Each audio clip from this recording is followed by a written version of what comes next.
I did not really think to talk to anybody about what was happening, because how do you explain that? How do you get comfortable to share these experiences when you know that there's a very real stigma around mental health, and especially when there's a little one involved? My biggest fear was if I were to speak up, I would be labeled as an unfit mom. Ever feel like you suck at this job? Motherhood, I mean. Have too much anxiety and not enough patience? Too much yelling, not enough play? There's no manual, no village, no guarantees. The stakes are high. We want so badly to get it right. But this is survival mode. We're just trying to make it to bedtime. So if you're full of mom guilt, your temper scares you, you feel like you're screwing everything up, and you're afraid to admit any of those things out loud, this podcast is for you. This is Failing Motherhood. I'm Danielle Bettman, and each week we'll chat with a mom ready to be real, sharing her insecurities, her fears, her failures, and her wins. We do not have it all figured out. That's not the goal. The goal is to remind you, you are the mom your kids need. They need what you have, you are good enough, and you're not alone. I hope you pop in earbuds, somehow sneak away, and get ready to hear some hope from the trenches. You belong here, friend. We're so glad you're here. Hey, it's Danielle. Last episode, if you were with us, Chelsea shared her story of overcoming her resistance and hesitation to starting medication, and just how much she found it was a game changer for her, and really just encouraged you to know that it's okay. It's okay if you need to look into that or find a treatment option that's right for you. And I wanted to follow that episode up with this one, with an interview with Jessie Ereddia. She is a life coach for angry moms, and I think it's like a good contrast for the different paths and treatment options if you feel like your mental health and your well-being is the thing that needs a next step. So Jessie Ereddia is a life coach who helps angry moms manage their emotions and change their motherhood experience. She loves sharing her own journey of navigating postpartum rage, learning to manage her anger and anxiety, and her unique process for equipping moms to do the same. Jessie and her husband Grant are in the thick of parenthood with their 3 young daughters and reside in Atlanta, Georgia. And in this episode, I'm just so grateful to Jessie for her honesty, for her transparency, and sharing her own experience and struggles as she became a mom, and how much she dealt with the shame and the stigma and the guilt of her uncontrollable outbursts, and what that looked like and felt like, and knowing that seeking counseling for her was the game changer. And now she's able to turn around and help other moms identify that their rage is really tied to a lot of anxious thoughts, and how to manage that so that you can show up as the mom that you want to be. And we give lots of disclaimers that you are never going to not ever yell again. And you may not be able to completely control the intrusive, anxious thoughts that arrive, but you have choices of what to do with them. And that is her expertise. That is a part of Wholeheartedly Calm, and managing your patience and having more parenting tools in my work. But just that awareness of being able to name it and relate to someone else's story, and know that it is not just you. It is not part of your identity. It is simply that you are unequipped to maybe handle some of the thoughts or the mindset or the strategies of how to handle the big emotions or the things that you are experiencing with your child. That does not mean you are a bad parent. It just means that you need more tools. You need more perspective. You need support. And that is why we're here. And we're normalizing that. It is hard to ask for help, and you can. And I want to share those stories of moms that have so that you feel even more like it's possible for you. So Jessie shares several thoughts that are really powerful mindset shifts that she shares with her clients. She dives into her story. She, just really speaks to you at an individual level. If you have ever felt like you are just an unfit mother, I hope that you find yourself in her story and that you can find the self-compassion that she has for herself, that you can go back and you can think and see yourself differently. So, deep breath, get excited. I'm really honored to share this episode with you. And Wholeheartedly Calm is still an option until December 29th will be when it cuts off for having a printed workbook sent to you in the mail. And the group officially starts January 3rd. So if that's still been on your heart and you want to find more tools of how to choose positive discipline for your child that just feels relentless and exhausting and extend your patience along the way, definitely check it out. parentingwholeheartedly.com/group. And here is my conversation with Jessie. Welcome to Failing Motherhood. My name is Danielle Bettman, and on today's episode is Jessie Ereddia. Hi, Jessie. Thanks for coming. Well, thank you for having me. I'm excited. Of course. I had to connect with you because, an expert on mom rage is obviously a needed topic for failing motherhood. Well, and I know it's something that your audience is interested in as well, because that's something that I know you speak to. And I'm glad that we both do, because it's a common issue. Not a ton of people are talking about how to actually solve for it. Yes, not enough for sure, but we've all been there. It transcends all levels of motherhood. So I can't wait to dive in. But before we do, tell us a little bit about who you are and who's in your family. Yeah, sure. So I have 3 girls, all under the age of 5. We live in Atlanta. I'm married to my husband, Grant, where we just celebrated our 6th anniversary. So if you do the math, we've lived a lot of life together in our 6 years of marriage. And in a way, we're still kind of in the thick of it. We have a 1-year-old and we have 2, I guess one isn't really considered a toddler anymore, but between our 3 girls and just all the different seasons we've navigated together, I really do believe that there's such a huge passion that's stirred in my heart toward talking about challenges that we face as moms. So that's why I'm here today. That's why I'm so excited to share this message. That's just a snippet of who I am, what my family looks like. My work is that I'm a life coach for angry moms. Love it. So needed. I'm so glad that you stepped up to the plate to help in that way. So have you ever felt like you were failing motherhood? 100%. Yes. For me, it really started the first month of motherhood. Doesn't it all for a lot of us? It just starts right off the bat when you have no idea of what you're doing and you just have this little baby or, your first child. And it's just, there's a lot of adjustment. There's a lot of learning. There's a big learning curve there. But for me, a lot of my failure, or my feelings of failure, I should say, stemmed in the anxiety I was experiencing as a new mom that morphed for me into this incredible, uncontrollable amount of rage, which I now know to call postpartum rage, and is actually very common.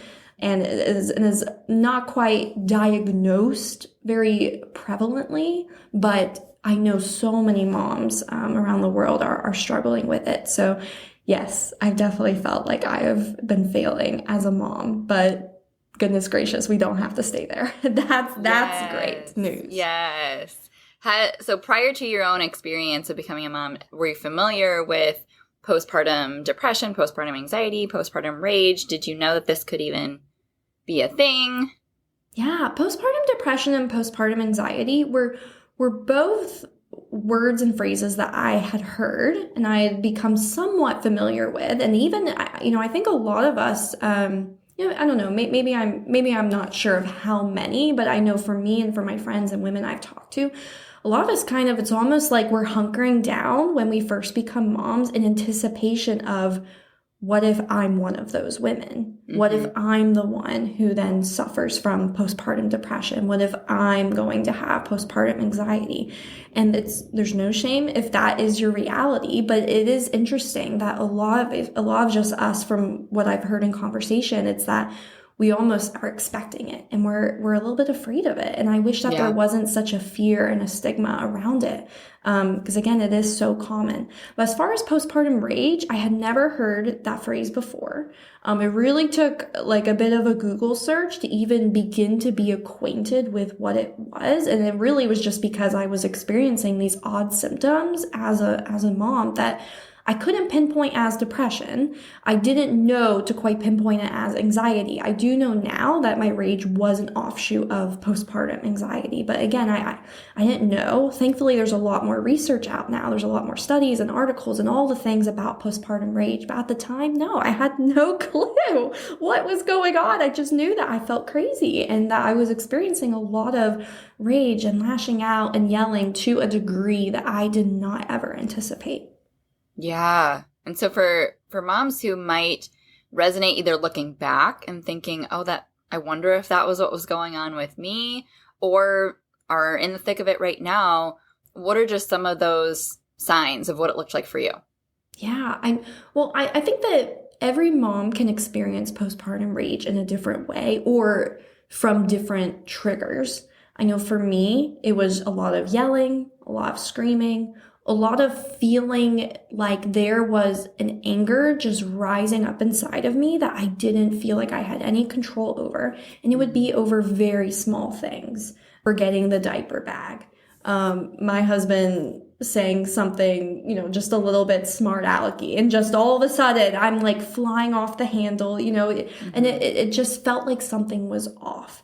Being very uncharacteristic even around my baby, yelling at her, lashing out at her, being even sometimes physically aggressive over things like her not wanting to lay down and take a nap.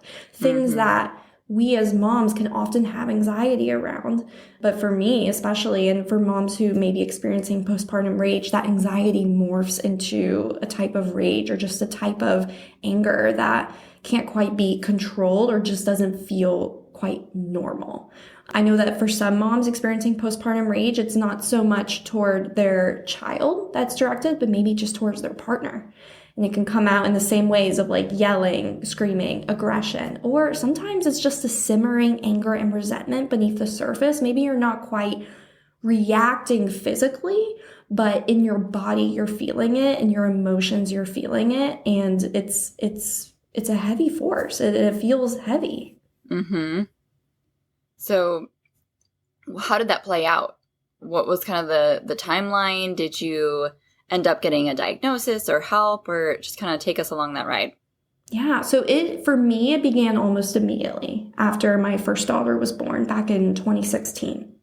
I started having what I would describe as episodes where, we would just be like driving in the car and all of a sudden something would, I guess what you would call a trigger, something would trigger me.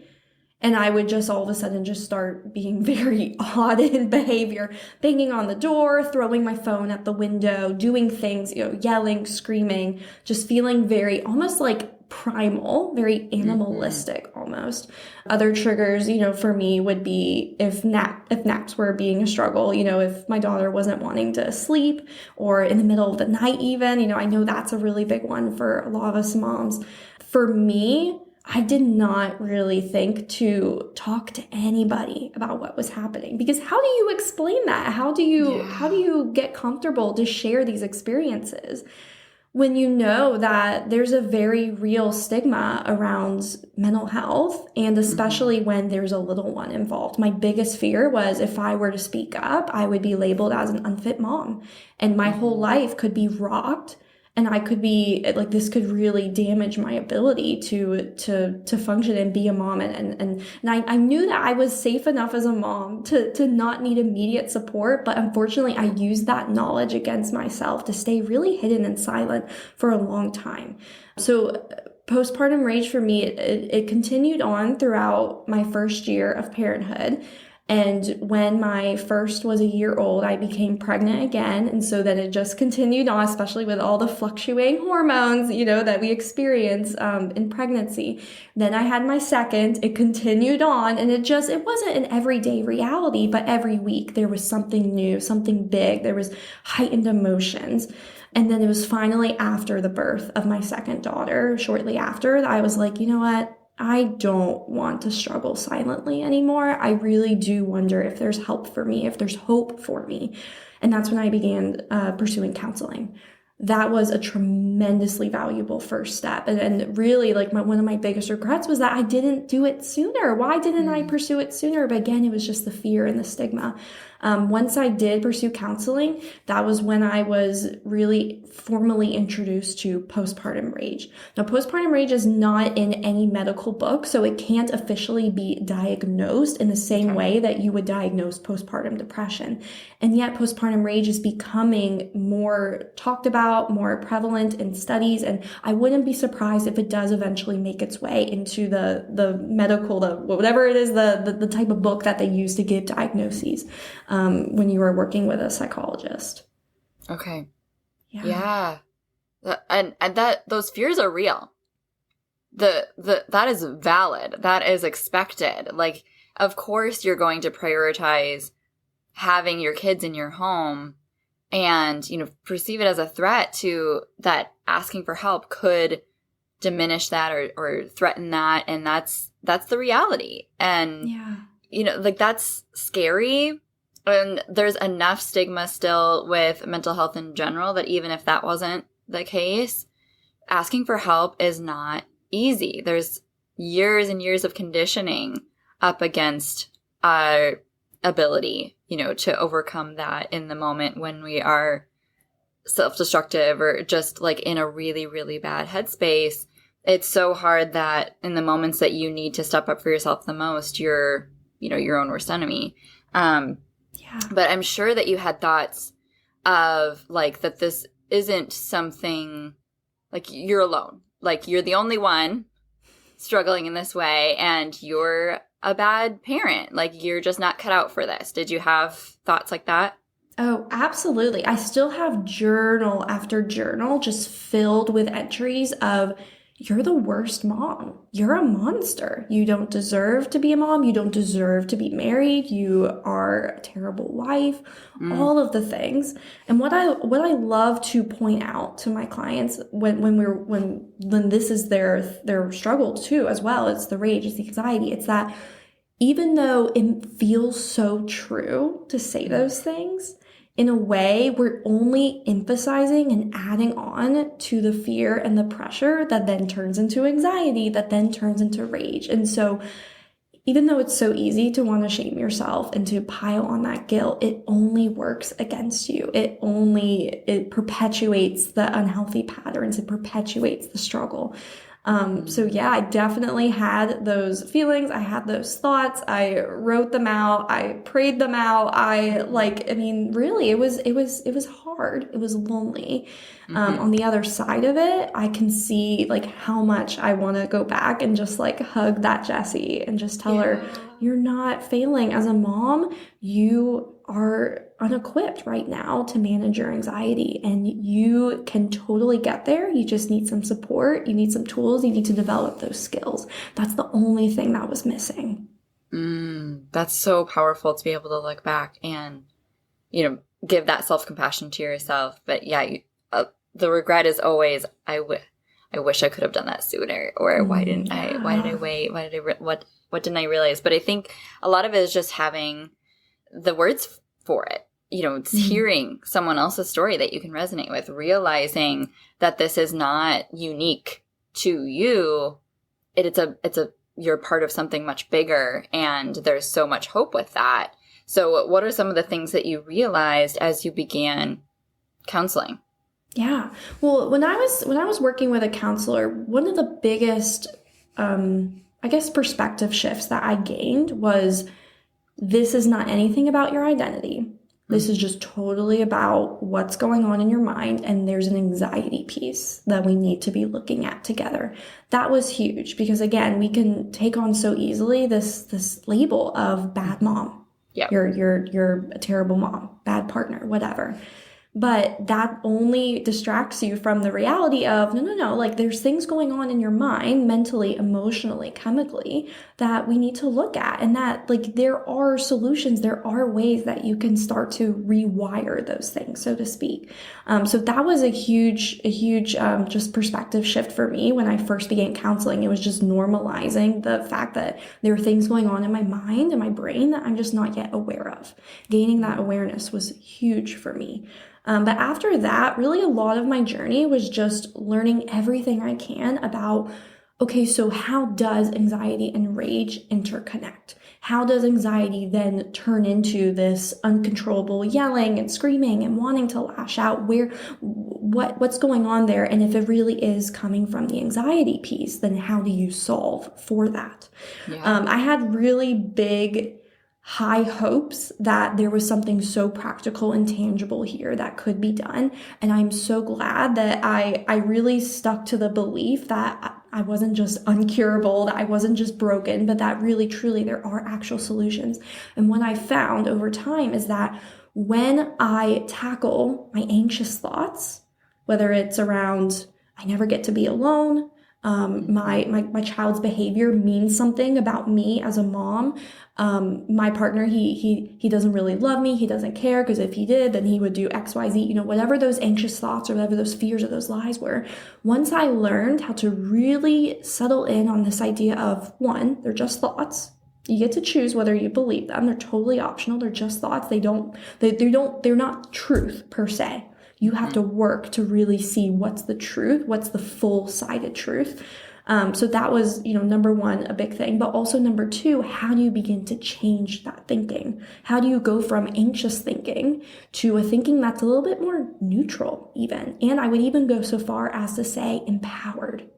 I love that my program is called Mom Empowered because that empowerment piece, I truly believe is so valuable and powerful for moms because there's nothing that's going to help quell that anxiety quite as much as feeling confident, feeling sufficient, feeling empowered, like empowered of I have options, I have authority, I'm not powerless, I'm not helpless, right? Like again, all those fears and thoughts that feel so true in the moment and yet they're not 100% true.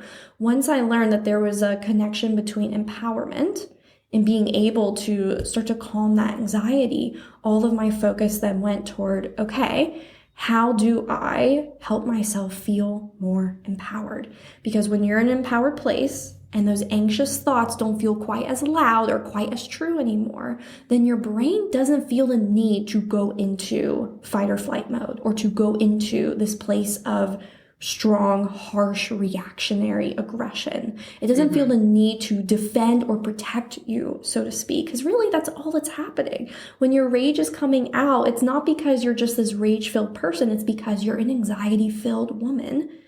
And you need to know that when you're in a place of anxiety, your brain is always going to want to help you and protect you. It doesn't know the difference between a lion coming to eat you and your baby crying for the 4th hour in a row. It doesn't know the difference to if you have anxious thoughts about that baby crying, your brain sees it all as a threat. It's the same kind of threat as if your life was really in danger, and it's going to do what it's programmed to do, which is respond, maybe fight for control, fight for power, fight to survive. Knowing that that's what's happening in your brain, I really cannot emphasize enough how powerful that is for us as moms, because it means that we're not just broken. It means that we're not just, we're just confused and we don't know what's going on. Like, no, you can use that information to your advantage. Right. Because we feel the pressure. We know our role is important. We know our influence is immeasurable. And sometimes that feels intoxicating. It feels, claustrophobic because it's like, not only do we feel like we're failing, but we're failing at something that's like our most important role we could have with like the people we love the most, and we're screwing them up. And, like the theme of this podcast is like your temper scares you, and, you feel like you're just ruining your kids in some of these moments when you yell and you scream, and like, you're never going to completely stop yelling. No one does. Oh, absolutely. I agree 100%. Don't even wish for it. Don't even hold out for it. Because why would you want to stop 100% yelling anyway? Because if you really think about it, anger is a normal human emotion. It's a part of the human experience. And if you're going to really imagine yourself as never yelling ever again, never getting angry ever again, what you're imagining is a less than complete human experience. We don't want that. We think we want that, but we don't truly.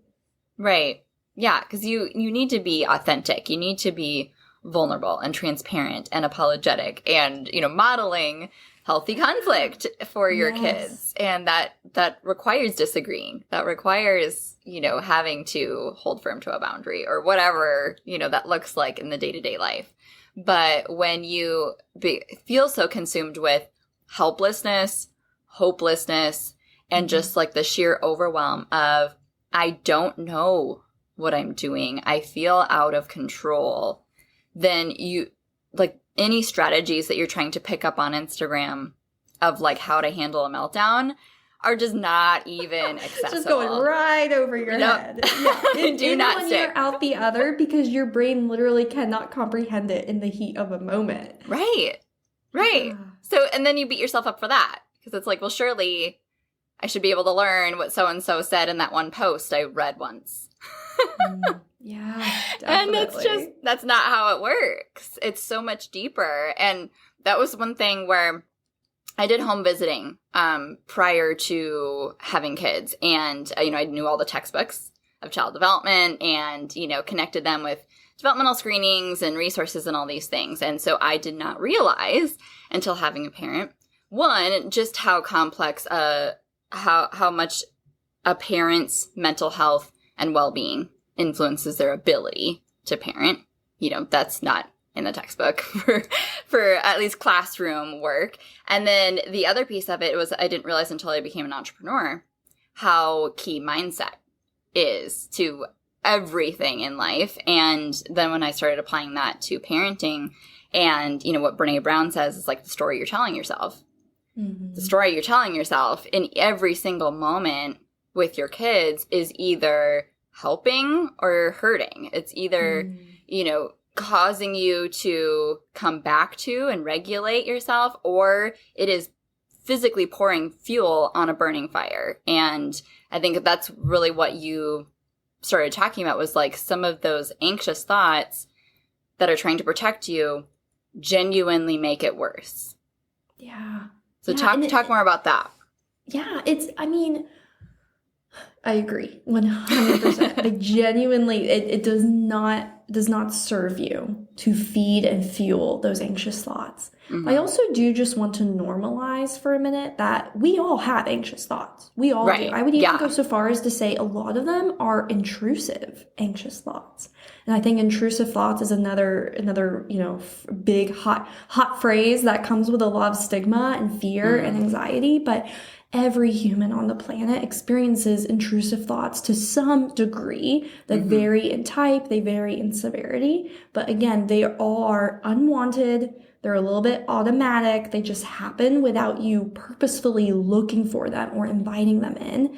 And when it comes to those anxious ones in particular, the ones that are turning into rage or are causing you to react in these big ways, what I like to really just challenge women to do is to treat them as though they're guests that came, they walked into your home uninvited, but you get to ask them to leave. You can invite them to leave. Now, will it take practice to do that? Absolutely. Does it take courage to do that? It does. It takes courage to really begin to wrestle with the idea that your thoughts are just thoughts, that you have a say, you have some type of authority over them. But that's the work that really does, that mindset piece, that's the work that creates huge, huge changes in your life. It changes how you feel emotionally, it changes how you respond behaviorally, and it ultimately changes what you experience motherhood as, what you experience your relationships as. When those anxious thoughts really can just be thoughts, and you know that you have a say in whether or not you believe them, whether or not you allow them to stay, whether or not you fuel them, that's when you become so much more empowered to manage that anger and to show up as whatever kind of mom you want to be. Yes, exactly. And I think it's important to remember, like, you cannot stop yelling. You cannot stop some of these anxious thoughts from coming. It's just what you do with them in the moment. But also, you can't just like expect to yell less and, welcome anxious thoughts less if you're not equipping yourself with more skills of what to do instead.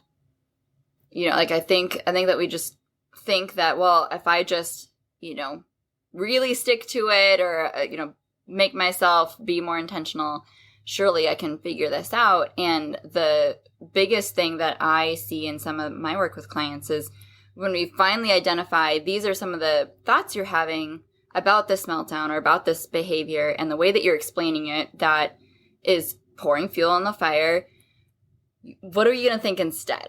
What can you do to both in the moment and with your child, action step wise, and what can you do to choose and shift that thought, or find a new perspective, or, do something about it?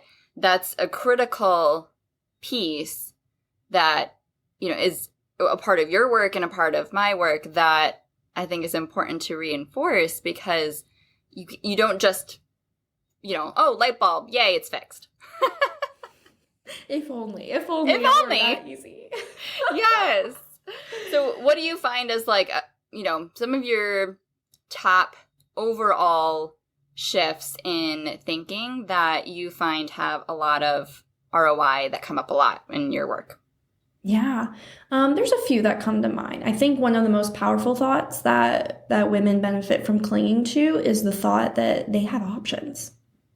I can't count how many times I truly felt so powerless and helpless as, in the early years of my motherhood journey, simply because I was believing the lie that there was only one way to do this, only one way this could work.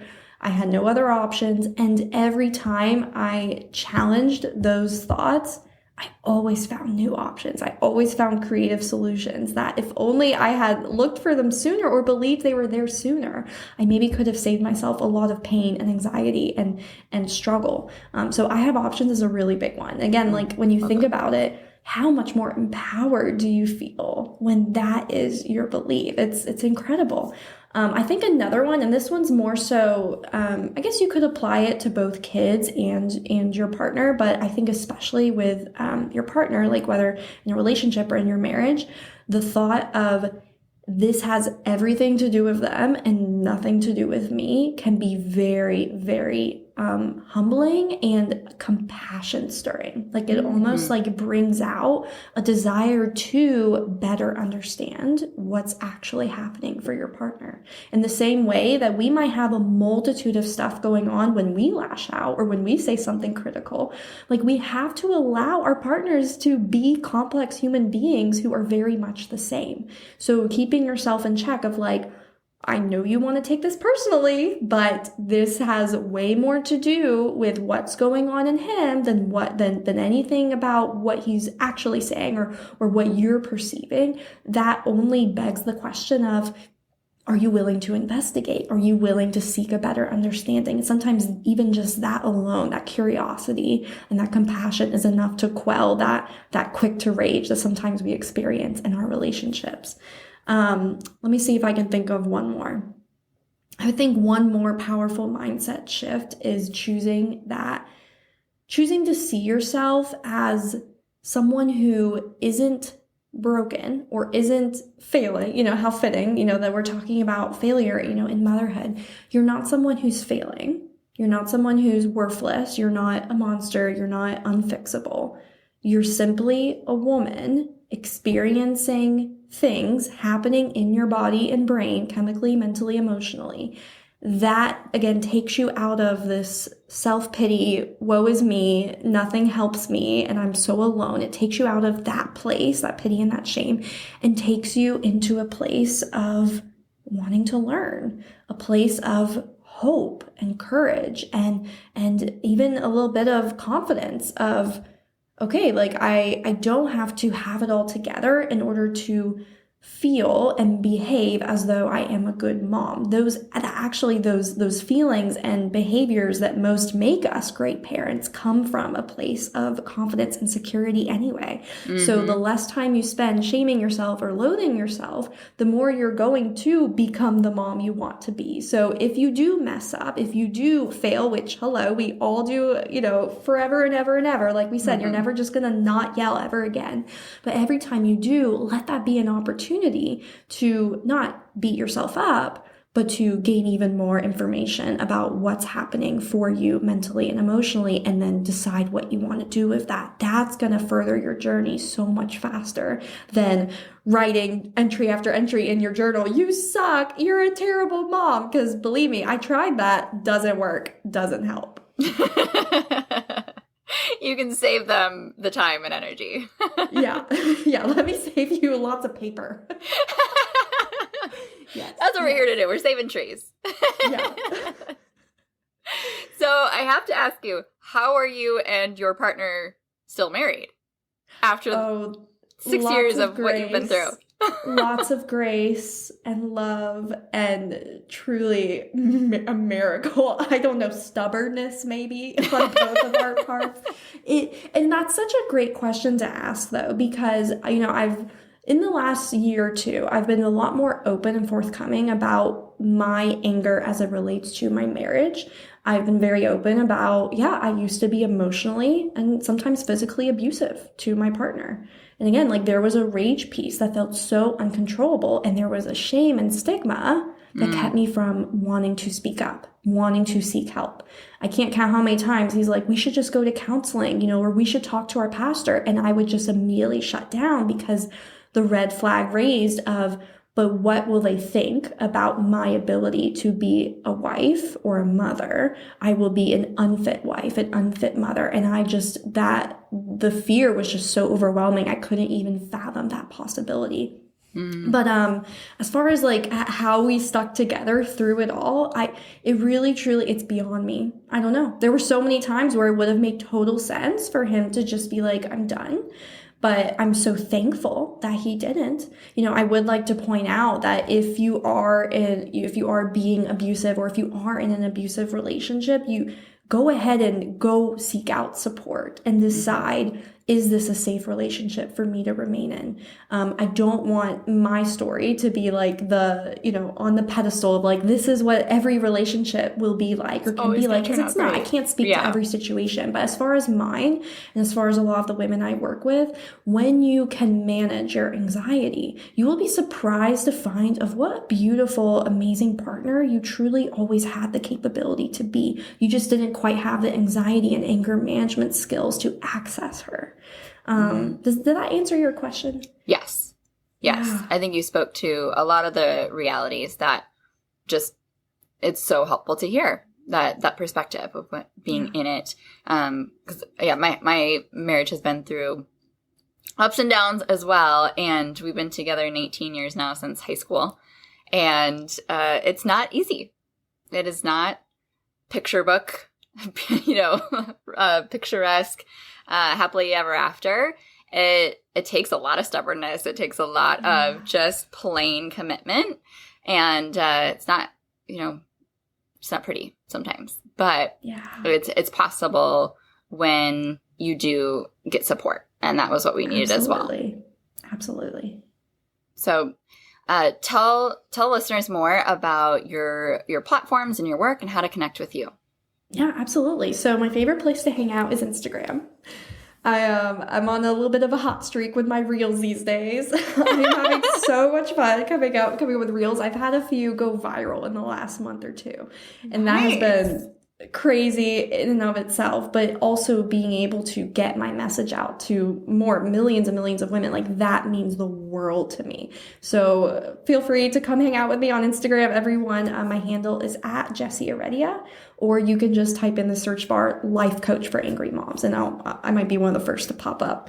As outside of that, another great way to learn more about me and my work is by going to my website, jessieereddia.com. And there's a whole bunch of information there about my 90-day Mom Empowered program. I always, welcome women to schedule a consultation if they think my program might be the right fit for them. And that's about it. I love connecting with moms. I love connecting with women. And I just love having hard but beautiful conversations about the real struggles that we all sometimes encounter, and some more than others, when it comes to motherhood and emotion management. Yeah. No, it's so needed. I'm so glad that you're here and that you've created such beautiful spaces to do that. So we'll have those links in the show notes. Definitely check those out if you're listening. So two last questions. One, if you could just say anything else, with giving you a little pedestal, what do you feel like is on your heart to share with, maybe something that listeners need to hear? Yeah. If you've been wondering if it's time to speak up and seek out support, it's been time. Go ahead and do it. That's my number one push. My number one challenge is to stop struggling in silence, stop suffering silently, because you don't have to. That stigma that we talked about at the beginning of our conversation, that fear of, well, what's going to happen to my kids? What's going to happen to me? What judgment will I receive? I promise you, there's so much love and support available to you. There are professionals who can handle what is happening, and they don't want to bring judgment. They want to support you. They want to help you. So don't be afraid to speak up. It really, truly can be a lifesaver, can be a huge game changer in your ability to enjoy and thrive in your relationship and your motherhood experience. Yes. And if that's the only thing they take away, then I hope that our job here is done. Yes, mission accomplished. Yes.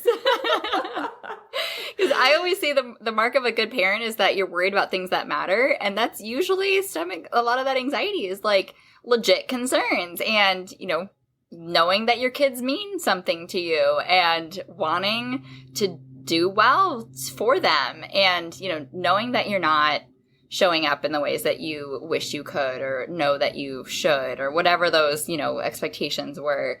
And so if that's you, that you, even if we can't convince you to do it for yourself, you can do it for your kids. That you want to give them a mom that is whole, that, has her own support system to be able to support them, as well as you can. And I know that that's, the moms that are listening to this, if they're seeking out resources, then they are already, halfway there. So yeah. Thank you again. The last question I ask every guest is, how are you the mom that your kids need? I have no judgment for emotions. Only a huge amount of grace and compassion, and a desire to support people experiencing them. This is huge for my kids because they, like their mom, have big emotions. That's toddler life, right? Yes. But my journey of being able to accept and forgive and to love and to empower myself, that only helps me as a mom be able to help them do that for themselves and to be able to set that example for them. And you can't do that if you can't accept your own emotions, or if you can't, if you're trying to shove it all in, then it still feels very threatening to get that from another tiny human. So that takes a lot of work, internal work, to be that for your girls. And I know that they thrive with that. So that's amazing. So commendable. Thank you. Thank you. And thank you for the honor of being on the show. Thank you for allowing me to speak to your people. I'm so excited that I get to serve them in this way. Yes. No, I appreciate your honesty. That's why you are one of us. And so thank you for showing up, for sharing, for creating your platforms and your reels. I still I'm struggling with video. I'm going to get there. It's not how my brain works. So better you than me. But no, we all just have like our own unique take on things. And, if it resonates with you, then that's the person that you should work with. And so that it's just as many voices as possible speaking to these things will help hopefully change how the next generation is raised. And that's meaningful work that we can get up every morning and do. So yes, agreed. Thanks again, Jessie. Yeah, thank you. Oh my gosh, wasn't she so sweet? That's exactly what this podcast is about, is being honest and sharing our stories so that you know that you're not alone and you feel empowered to know that your problems have solutions and there are options. And if you feel like working with Jessie might be something that is a game changer for your family, go check her out, follow her, and I hope that you can trust yourself and invest in your family when you feel that on your heart. So go check out the show notes. Leave a review for the podcast if you have been listening. Share it with a friend. And know that you are one of us. I'm so glad you're here. Thanks for coming on this journey with me. I believe in you, and I'm cheering you on.